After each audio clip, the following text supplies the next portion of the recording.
Good afternoon, everyone.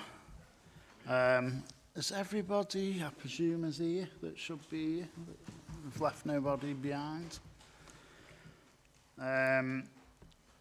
Just to welcome everybody and apologies. We got any apologies? Thank you, Chair. We've received apologies from Elizabeth Disney, Bernie Brown, Ian Reid and Councillor Leona Long. Thank you. Any declarations of interest? Take that as a no. Minutes of the previous meeting.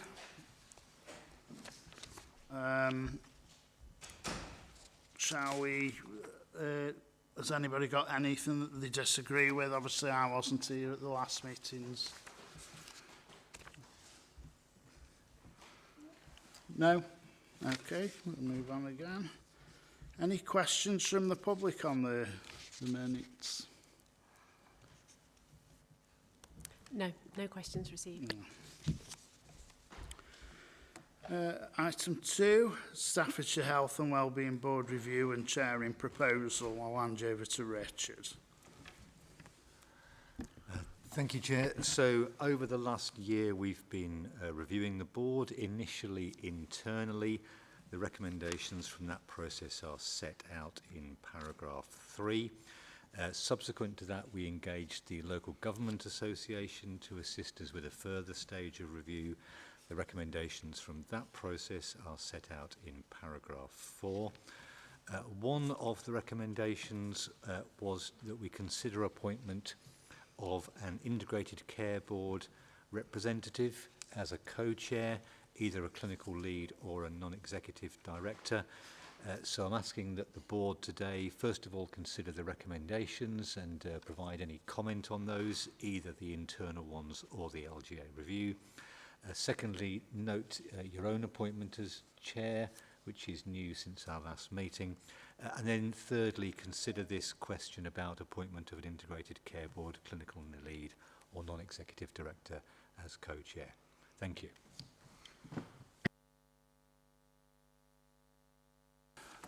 A chat about the second chair. Does anybody disagree with it? Are you all in favour of the second chair? If you say aye. Okay, passes. Sorry, I missed the second. Thanks, Chair. So if there are no other questions about the recommendations, I believe the process would be for us to ask the Integrated Care Board for the most appropriate representative as co-chair, which we would do in advance of the next meeting and confirm at that time. Okay, is everybody in agreement with that? And yeah.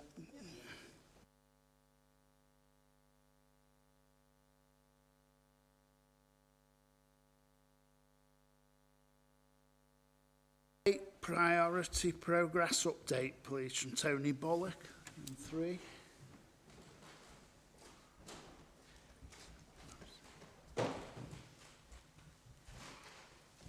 Thanks, Chair. Right, a quick quiz to get people's minds active. I'm sure everyone read the report. Who can remember the proportion of reception-age children who are overweight?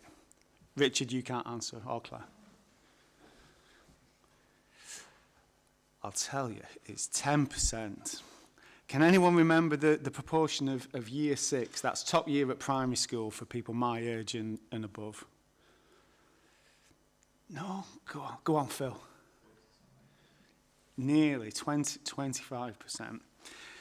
So we've got 10% at reception, 25% at year 6. What about adults? Can anyone remember the rate of adults? Anyone have a guess? Go on, Phil. Oh, 69%. 69% in Staffordshire. So over two-thirds of adults in Staffordshire are overweight and obese. And that's above the national average of 64%.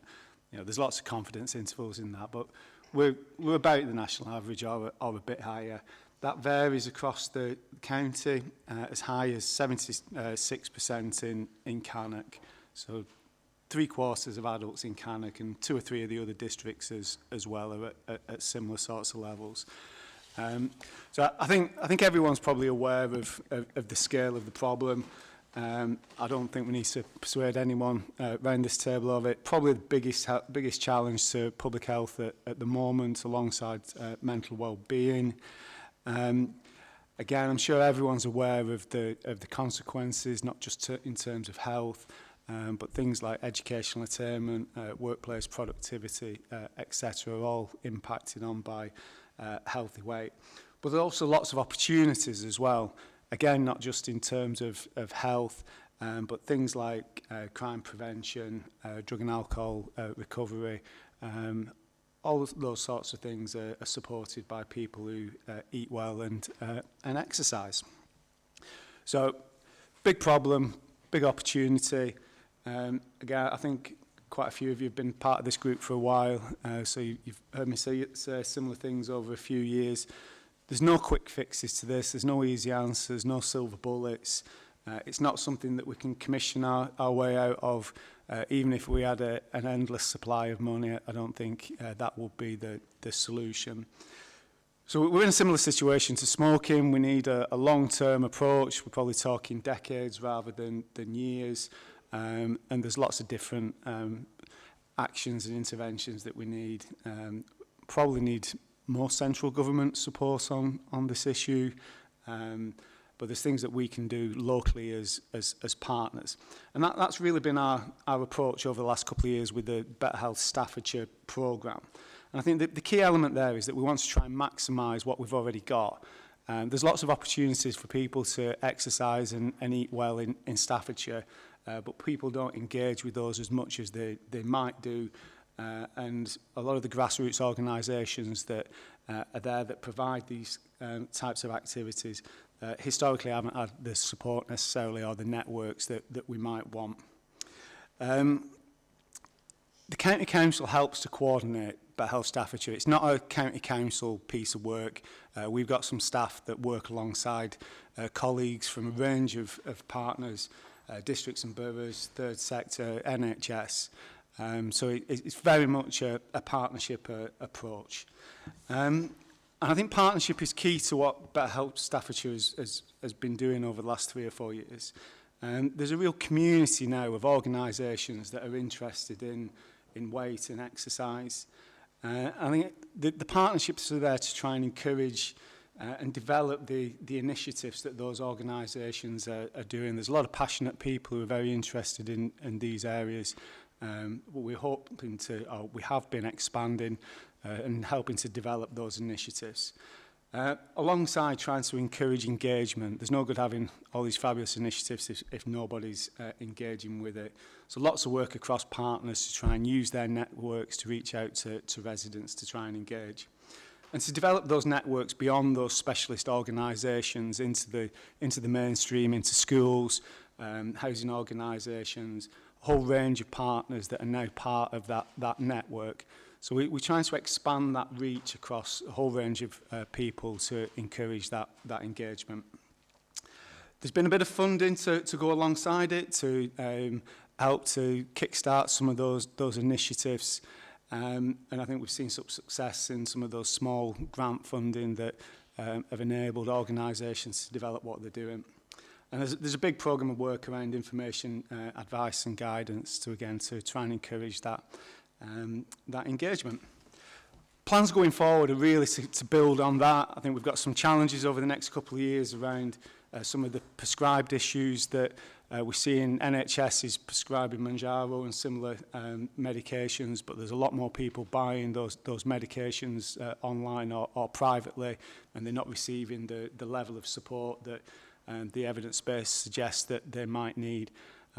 While we're not in a position to substitute that level of support, we are able to give people advice and information that can hopefully negate some of the negative effects associated with some of those medications if not used appropriately. So there's a whole bunch of challenges, but I think we're in a really good place. There's a network there that wasn't there previously. There's lots of initiatives, there's lots of people working together, encouraging one another, supporting one another, sharing evidence-based, sharing ideas, developing pieces of work, and gradually reaching more people to give them the support that they might need. Recommendations really are to carry on what we're doing. We need all the organisations that are represented around the table today to continue to provide the support, whether that's through policy initiatives, plans, day-to-day support for helping to maintain the partnerships, and that general ongoing commitment.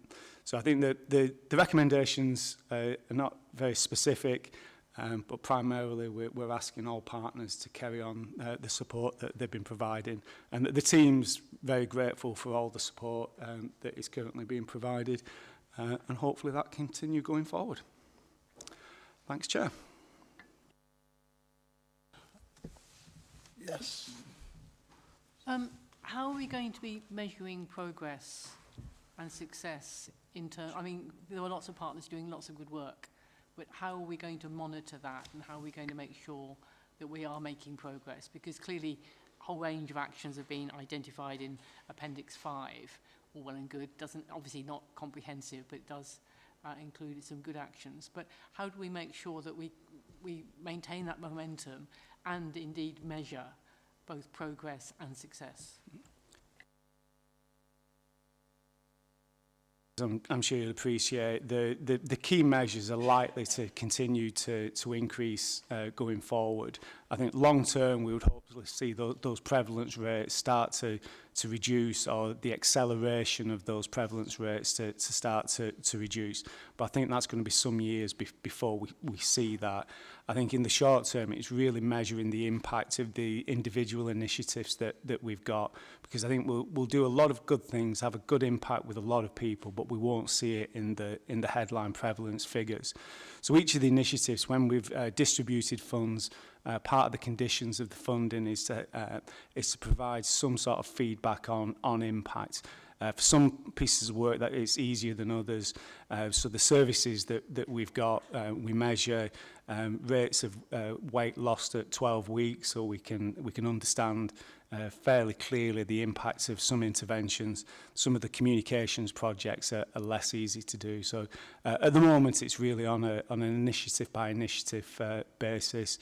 Hopefully within a few years we'll start to see an impact in some of the big headline figures. But I think it would be a shame if we looked at things like prevalence rates, hospital admissions for diabetes and things that will probably continue to go up. That doesn't necessarily mean that there isn't good work and there isn't success that's happening, but the scale of the problem means that we're not likely to see much impact on those key figures in the short term, unfortunately.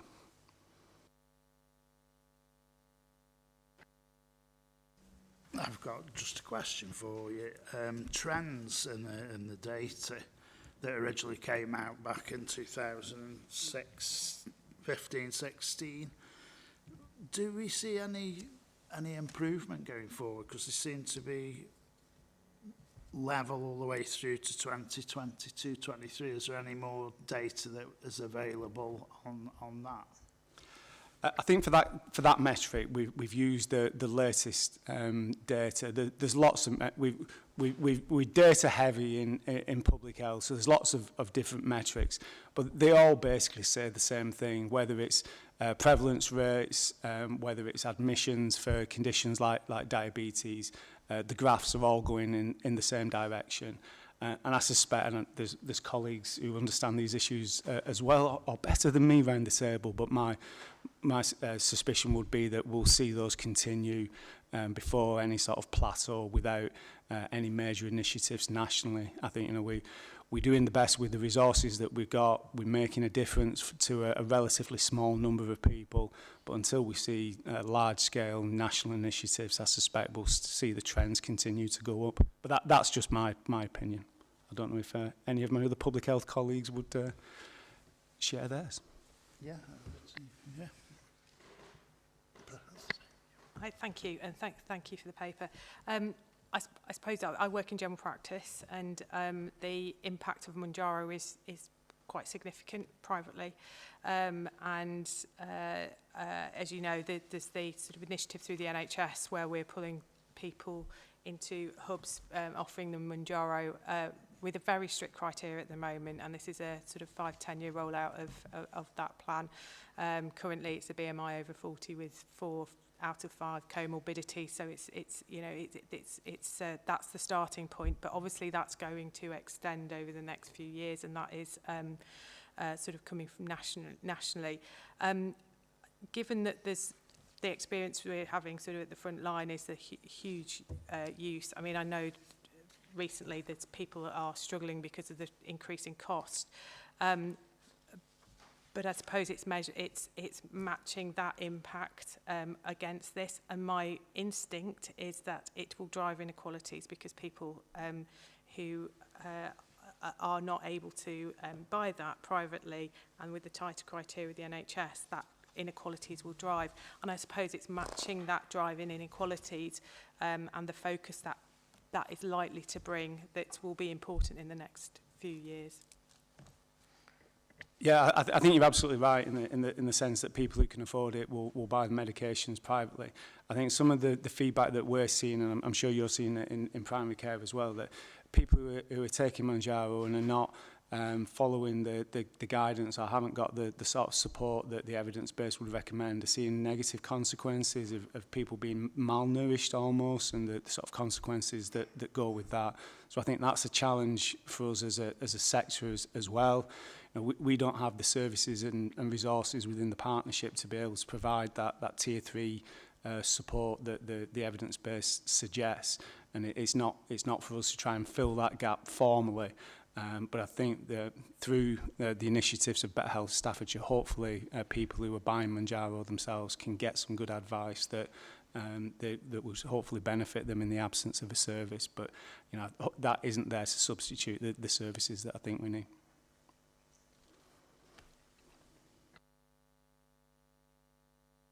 Yeah. Over to you, Tony. In part, I think some of the difficulty around weight loss, and lots of us struggle with it, is cultural. We reward our children with giving them, sweets or treats or whatever. We talk about the food that's more sugary as a treat rather than anything else. And I just wonder whether, to what degree, some of the programme it can tackle some of those cultural issues, particularly in areas where we've got disadvantaged families, and actually having a treat is quite important.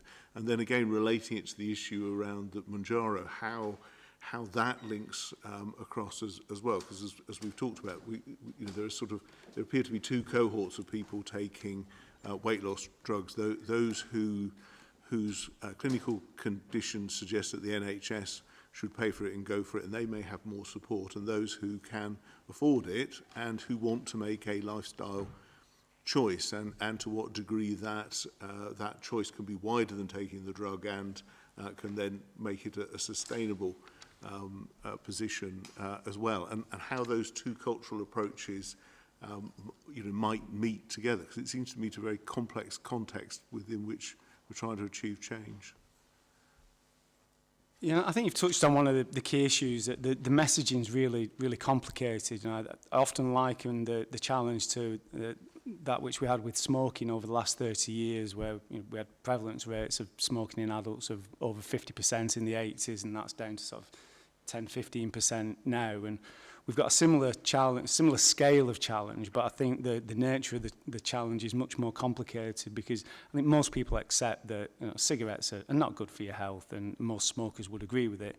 The messaging around food is very different. A lot of food is healthy, treats and eating certain foods at certain times isn't necessarily a bad thing. So I think that the messaging is really, really difficult. It needs to be tailored to different audiences in different ways. We're fighting some of the messaging that comes at a national level from industry, which is a huge challenge. I think at the moment we're trying to take things initiative by initiative.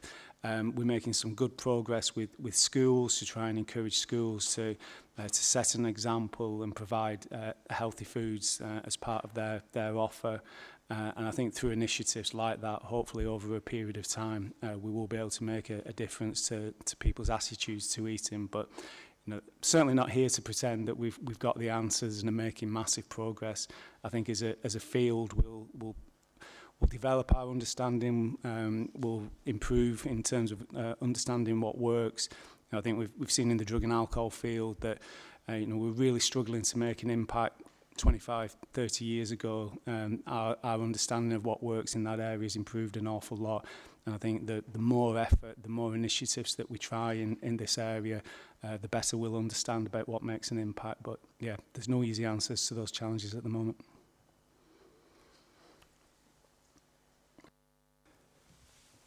Thank you. And Phil. Thank you, Chair. Just for awareness, I'm sure you're aware, Tony, the place expansion project in East Staffordshire, led by Together Active, funded by Sport England, I think is going to try and tackle some of these issues. I think their Stoke equivalent is a year or 18 months ahead. So there may be some useful learning, because it's looking at the systemic challenges as opposed to just simply project-based increased activity. Probably some of the numbers I got earlier was because I looked into East Staffs as part of that. But one of the things that struck me about the East Staff scenario, and I wondered if this was replicated, is that the stats are the same in terms of that rise. 80% of adults in East Staffordshire would say their weight is healthy and they're very happy with it. So it feels like it's a attitude, perception, awareness challenge as much as anything else, which is obviously goes back to your long-term solution. This is a generational change that's going to be needed.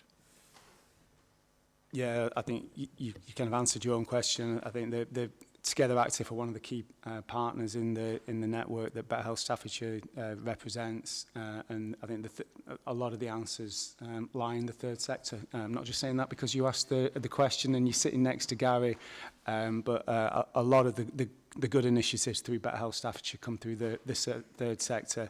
And I think that sort of cultural change will come from communities. I mean, the public sector's got a role to play in setting an example, funding, supporting initiatives. But that sort of cultural change, I think, inevitably will come from community led initiatives, and there's lots of good examples out there. There's a lot of really passionate people that believe in this. There's a lot of champions for sport. There's a lot of champions for healthy eating. I think our role is to really try and support them, enable them to achieve what they're trying to achieve, and to get out of their way if we're causing problems for them. I think we're making some progress with that.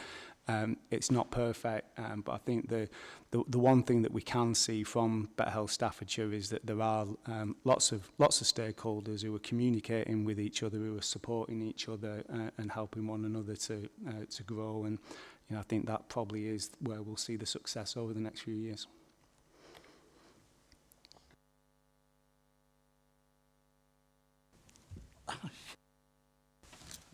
Yeah.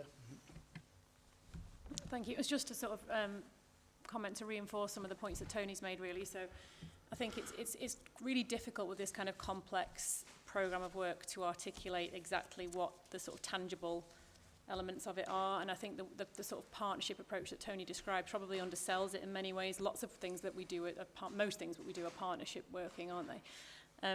But I think the importance of this as a long-term, sustained, coordinated piece of work is particularly important, and is the only thing that's likely to make any difference and start to tackle some of those inequalities. So there'll be very little that we can do about the price of weight loss medications and the fact that some people in our communities will be able to afford them and others won't. But there'll be lots of other things that we can do to try and make sure our programmes, our activities, our interventions are accessible to and targeted at people who need it most and who we can sort of support.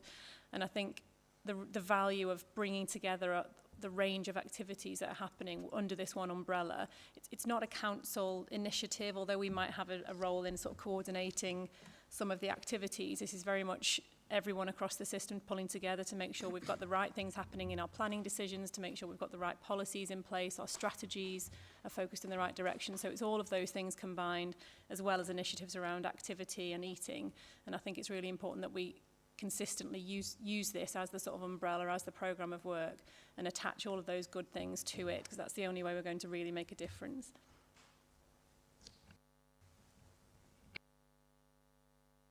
Okay, thank you. Thank you. Any other questions? I'll move on then now to item 4, Better Care funding update from Roseanne Corrin and Heather Rycroft.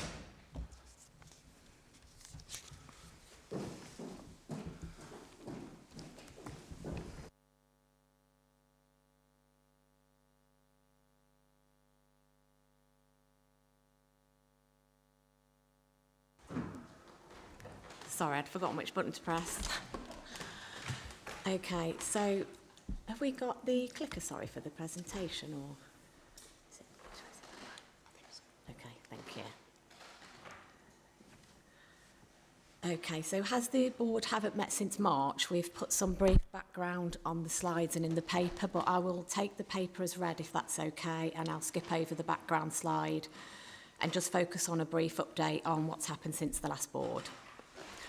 So in terms of the 24-25 remaining item, 1.8 million ICB discharge fund allocation, we've now agreed how that's to be allocated, with 600,000 allocated to health tasks and 1.2 million towards mitigating some significant cost pressures around discharge to assess.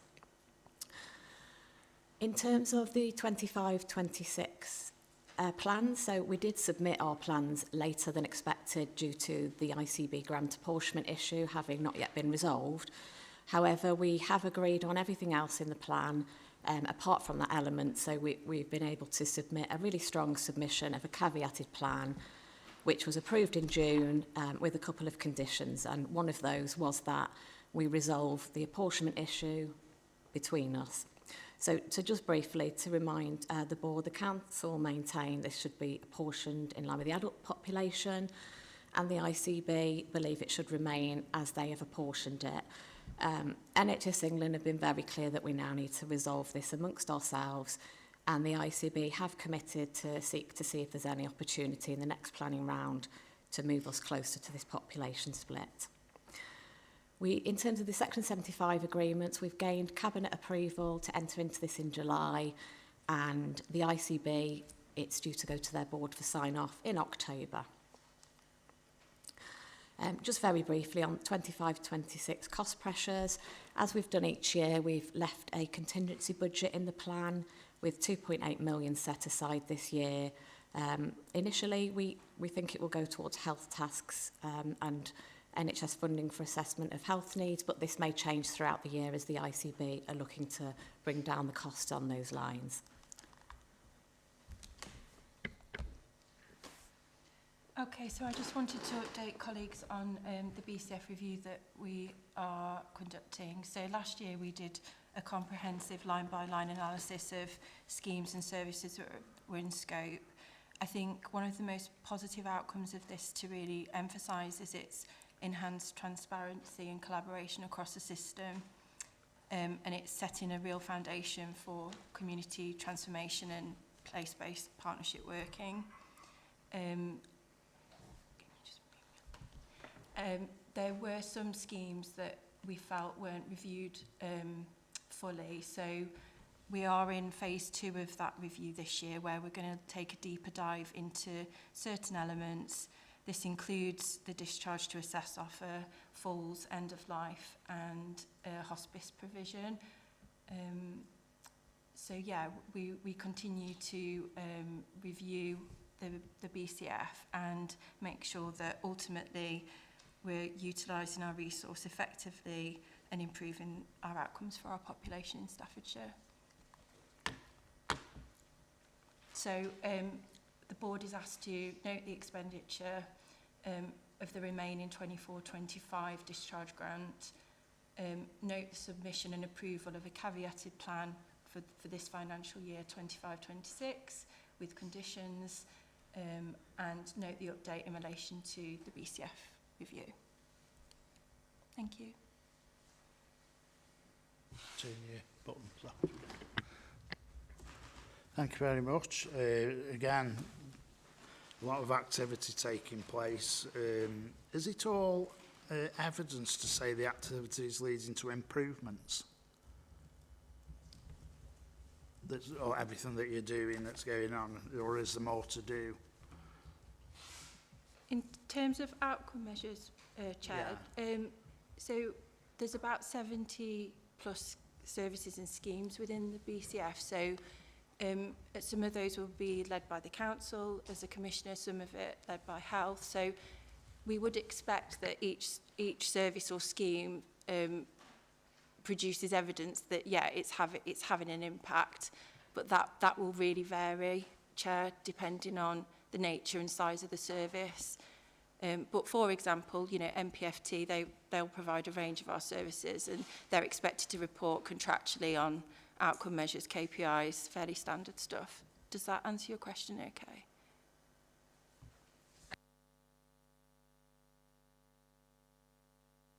I was going to say, Chair, that there are also a set of high-level outcomes associated with the Better Care Fund. There are 6 of them, I believe, and we've had information previously about where those are. We can probably recirculate that. Yep, that's right. And we also do quarterly returns, so we can bring some data to the next board as to how some of the schemes are performing. Thank you for that. Apologies for that. Any questions from around the table at all? Yeah.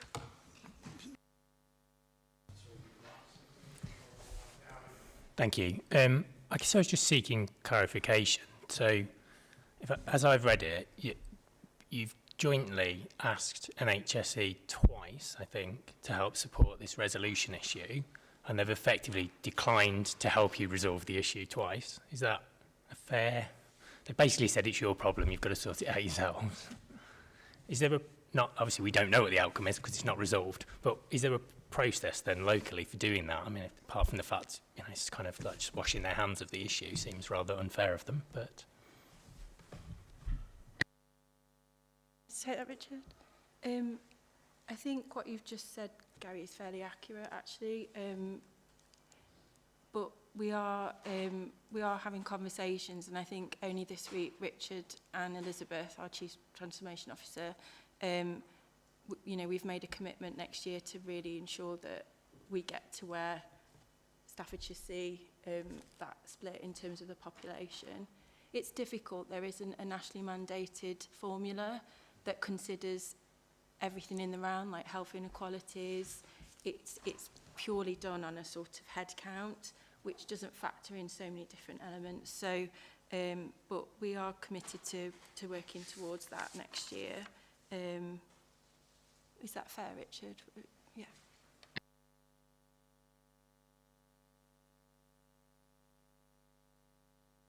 Okay, any other questions?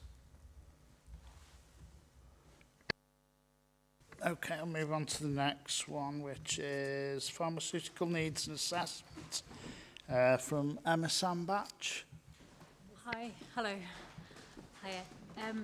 Yeah, really just to update on where we are with this, because we've got to the point where we had published the draft Pharmaceutical Needs Assessment and it went out for consultation.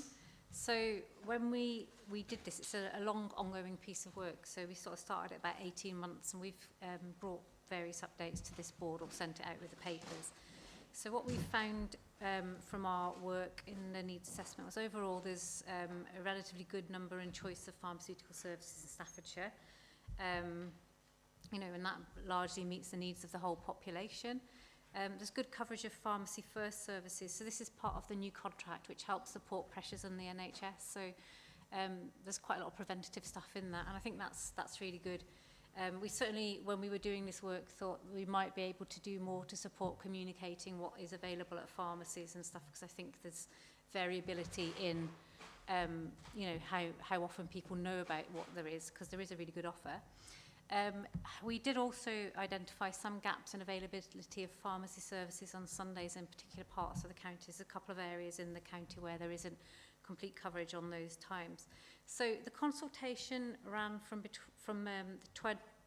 2nd of July, and we have to do that for 60 days because it's It's a requirement for this. And when we drafted this paper, which my colleague here, Harrison's going to talk about the consultation results, we drafted this paper sort of halfway through the consultation because that's when the papers had to be submitted. So he collated some of the responses that were there, but not all of them. So that has now been done. And so if I just go to Harrison, who's going to explain some of the key findings that have come out of the consultation so that everybody's aware, and then we can talk about what we do with the findings as the next steps. Thank you, Emma. So as Emma said, this started on the 2nd of July, ran for 60 days, so that is now closed now. I think the version in your report pack had about 50 responses. We have about 61 now, so you haven't missed out on too many. The majority of those were from members of the public, and there were some really insightful responses from pharmacy colleagues. A lot of the responses highlighted how valuable they felt the services were, the additional services, and they kind of wanted more variety in some of those offers. They did request some that were already offered, which, as Emma said, kind of highlighted a need for maybe better awareness of what is already offered within the Pharmacy First services. As Emma, again, has already mentioned, there was a lot of responses in relation to Sunday in some of the rural areas, Leek in particular. So we kind of acknowledge that it's not consistent across the whole county, but the providers kind of consider footfall when they're determining the location and opening hours of their providers. And so they need to make sure they have sufficient income to cover their operational costs. There is a slight error in one of the mentions on the report pack. So it says that the blister packs were previously routinely funded. On kind of discussion with pharmacy colleagues, they were never routinely funded. It was just often that pharmacies would fund this out of their own budget. However, they're not able to do this in recent years, but these are still available under the Equality Act. Okay, so those kind of the key points that were raised. So what we will now do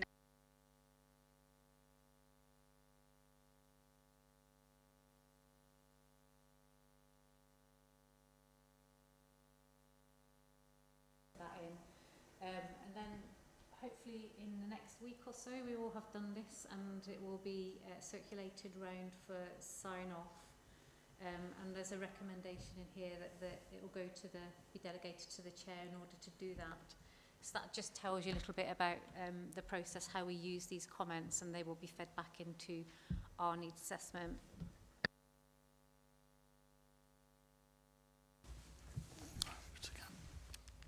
Yeah, I'm disappointed by your seeming response to the consultation, particularly the issue of no pharmacy on a Sunday, particularly in rural areas that have very little public transport, have an ageing population, have a large number of disabled people.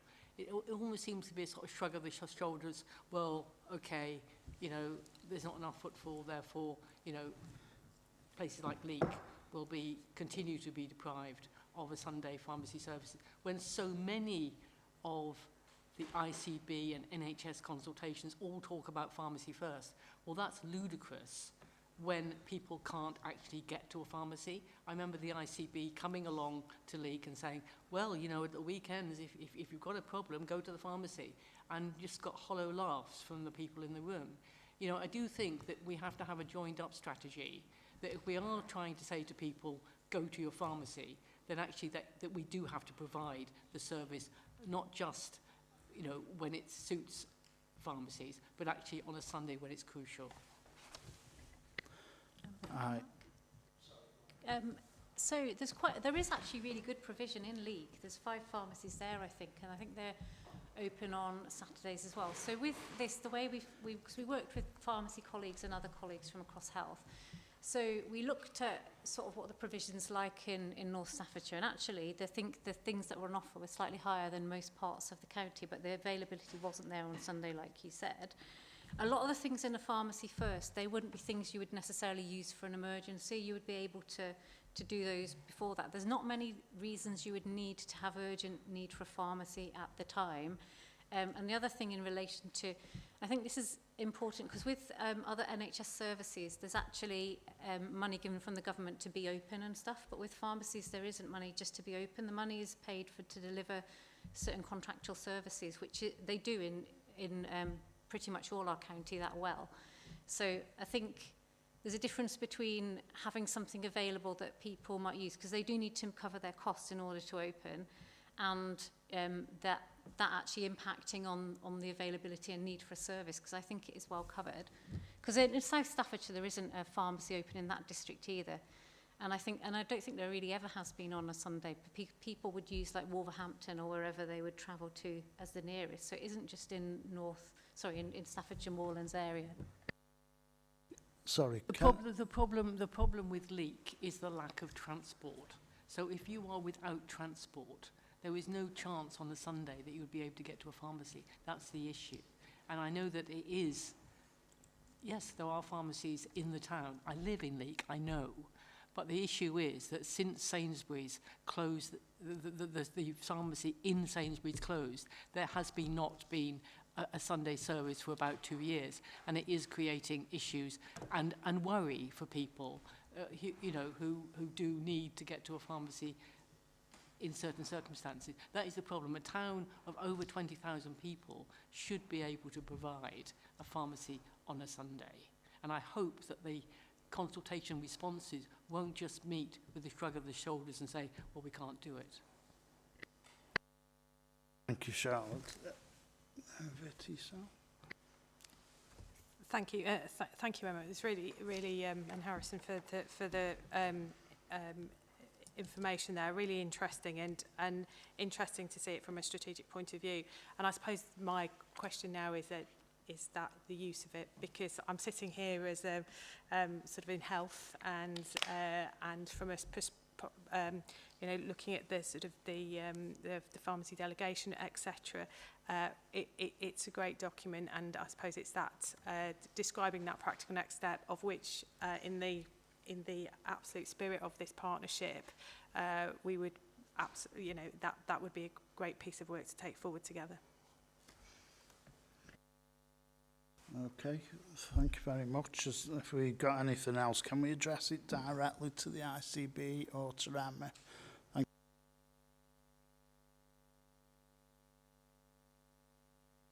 you. Questions?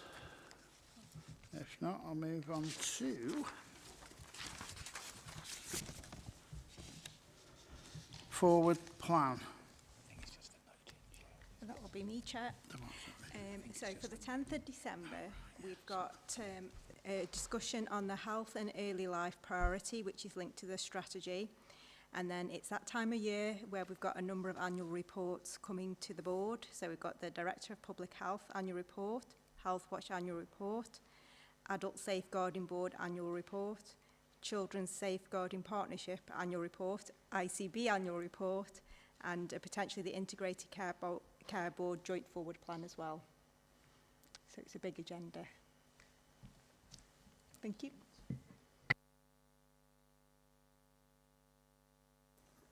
Right, move to the date of the next meeting. Number 7, health and wellbeing strategy. Just to note that one, yeah. So we're okay on that now. So the date of the next meeting is Wednesday, the 10th of December, 2025 at 2 p.m. in the Outroom County Building, Stafford. And at this moment in time, we'd like to move that the public be excluded from the meeting for the following items of business which involve the likely disclosure of exempt information as defined in paragraph of Part 1 of Schedule 12A of the Local Government Act 1972 as amended, indicated below. Thank you.